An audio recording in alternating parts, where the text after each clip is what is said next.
এই ঘটনাটোৰ পিছত এতিয়া আজি আচলতে মই আৰু কেইখনমান প্ৰগ্ৰাম আছিলে বাৰু, কিন্তু আমি বাতিল কৰিলোঁ এই গোটেই ঘটনাটোৰ কাৰণে, দেশৰ পৰিস্থিতিৰ কাৰণে। চ' সকলোকে আহ্বান জনাইছোঁ যাতে এতিয়া একগোট হৈ থাকে গোটেই দেশবাসী, আৰু ইটছ এ ক্ৰুচিয়েল টাইম সকলোৰে কাৰণে, আমাৰ জোৱানসকলৰ কাৰণে, আমাৰ কাৰণে, আমাৰ পুলিচ বিভাগৰ মানুহৰ কাৰণে, সকলোৰে। গতিকে যুদ্ধ এখন যেতিয়া ডিক্লেয়াৰ হয়, বহুত পৰিস্থিতি আহি পৰে তাত। চ' সেইবিলাক চাই পেলাই আমি বাতিল কৰিছোঁ, আৰু পিছত যেতিয়া পৰিস্থিতি শান্ত হ'ব তেতিয়া আমি লাহে লাহে আকৌ কামলৈ ঘূৰি যাম। চ' এনিৱে আজি এখন চিনেমাও পিছুৱাইছে, আজি ৰিলিজ হোৱাৰ কথা আছিলে, কিন্তু মানুহৰ ছাপোৰ্টটো আছে, সেইটো লাগে। আৰু মানে যিটো ঘটনা হ'ল তাত সেইটো অতি দুৰ্ভাগ্যজনক এটা ঘটনা। দুৰ্ভাগ্যজনক বুলি নকওঁ, তাত হাত আছে বহুত মানুহৰ। চ' সেইবিলাক মানুহ ধৰা পৰক, তেওঁলোকে শাস্তি পাওক, সেইটো বিচাৰ। যুদ্ধ এতিয়া প্লেনিং মতে হ'ব, এতিয়া গোটেই আৰ্মিয়ে প্লেন কৰিব, সেই ধৰণে যুদ্ধ হ'ব। চ' মই নাভাবোঁ যে আমাৰ চিভিলিয়ানে তেনেকৈ ক্ষতিসাধন হ'ব, মই নাভাবোঁ। তেনেকুৱা যুদ্ধ নকৰে চাগে, আজিকালি নকৰে তেনেকৈ। ৰাছিয়া ইউক্ৰেইন দেখিছোঁ আমি, তাত অকণমান উৎপাত বেছি হ'ল। চ' মই নিবিচাৰোঁ তেনেকুৱা যুদ্ধ হওক, যাতে মানে জবাবত জবাব দিব লাগে, কথাটো সেইটো। এই ঘটনাটোৰ পিছত এতিয়া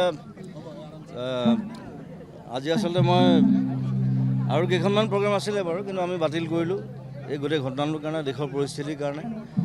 চ' সকলোকে আহ্বান জনাইছোঁ যাতে এতিয়া একগোট হৈ থাকে গোটেই দেশবাসী, আৰু ইটছ এ ক্ৰুচিয়েল টাইম সকলোৰে কাৰণে, আমাৰ জোৱানসকলৰ কাৰণে, আমাৰ কাৰণে, আমাৰ পুলিচ বিভাগৰ মানুহৰ কাৰণে, সকলোৰে। গতিকে যুদ্ধ এখন যেতিয়া ডিক্লেয়াৰ হয়, বহুত পৰিস্থিতি আহি পৰে তাত। চ' সেইবিলাক চাই পেলাই আমি বাতিল কৰিছোঁ, আৰু পিছত যেতিয়া পৰিস্থিতি শান্ত হ'ব তেতিয়া আমি লাহে লাহে আকৌ কামলৈ ঘূৰি যাম। চ' এনিৱে আজি এখন চিনেমাও পিছুৱাইছে, আজি ৰিলিজ হোৱাৰ কথা আছিলে, কিন্তু মানুহৰ ছাপোৰ্টটো আছে, সেইটো লাগে। আৰু মানে যিটো ঘটনা হ'ল তাত সেইটো অতি দুৰ্ভাগ্যজনক এটা ঘটনা। দুৰ্ভাগ্যজনক বুলি নকওঁ, তাত হাত আছে বহুত মানুহৰ। চ' সেইবিলাক মানুহ ধৰা পৰক, তেওঁলোকে শাস্তি পাওক, সেইটো বিচাৰ। যুদ্ধ এতিয়া প্লেনিং মতে হ'ব, এতিয়া গোটেই আৰ্মিয়ে প্লেন কৰিব, সেই ধৰণে যুদ্ধ হ'ব। চ' মই নাভাবোঁ যে আমাৰ চিভিলিয়ানে তেনেকৈ ক্ষতিসাধন হ'ব, মই নাভাবোঁ। তেনেকুৱা যুদ্ধ নকৰে চাগে, আজিকালি নকৰে তেনেকৈ। ৰাছিয়া ইউক্ৰেইন দেখিছোঁ আমি, তাত অকণমান উৎপাত বেছি হ'ল। চ' মই নিবিচাৰোঁ তেনেকুৱা যুদ্ধ হওক, যাতে মানে জবাবত জবাব দিব লাগে, কথাটো সেইটো। এই ঘটনাটোৰ পিছত এতিয়া আজি আচলতে মই আৰু কেইখনমান প্ৰগ্ৰাম আছিলে বাৰু, কিন্তু আমি বাতিল কৰিলোঁ এই গোটেই ঘটনাটোৰ কাৰণে, দেশৰ পৰিস্থিতিৰ কাৰণে।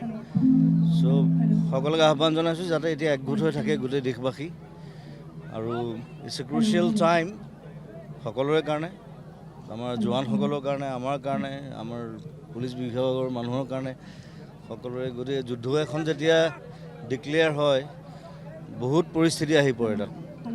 চ' সেইবিলাক চাই পেলাই আমি বাতিল কৰিছোঁ, আৰু পিছত যেতিয়া পৰিস্থিতি শান্ত হ'ব তেতিয়া আমি লাহে লাহে আকৌ কামলৈ ঘূৰি যাম। চ' এনিৱে আজি এখন চিনেমাও পিছুৱাইছে, আজি ৰিলিজ হোৱাৰ কথা আছিলে, কিন্তু মানুহৰ ছাপোৰ্টটো আছে, সেইটো লাগে। আৰু মানে যিটো ঘটনা হ'ল তাত সেইটো অতি দুৰ্ভাগ্যজনক এটা ঘটনা। দুৰ্ভাগ্যজনক বুলি নকওঁ, তাত হাত আছে বহুত মানুহৰ। চ' সেইবিলাক মানুহ ধৰা পৰক, তেওঁলোকে শাস্তি পাওক, সেইটো বিচাৰ। যুদ্ধ এতিয়া প্লেনিং মতে হ'ব, এতিয়া গোটেই আৰ্মিয়ে প্লেন কৰিব, সেই ধৰণে যুদ্ধ হ'ব। চ' মই নাভাবোঁ যে আমাৰ চিভিলিয়ানে তেনেকৈ ক্ষতিসাধন হ'ব, মই নাভাবোঁ। তেনেকুৱা যুদ্ধ নকৰে চাগে, আজিকালি নকৰে তেনেকৈ। ৰাছিয়া ইউক্ৰেইন দেখিছোঁ আমি, তাত অকণমান উৎপাত বেছি হ'ল। চ' মই নিবিচাৰোঁ তেনেকুৱা যুদ্ধ হওক, যাতে মানে জবাবত জবাব দিব লাগে, কথাটো সেইটো।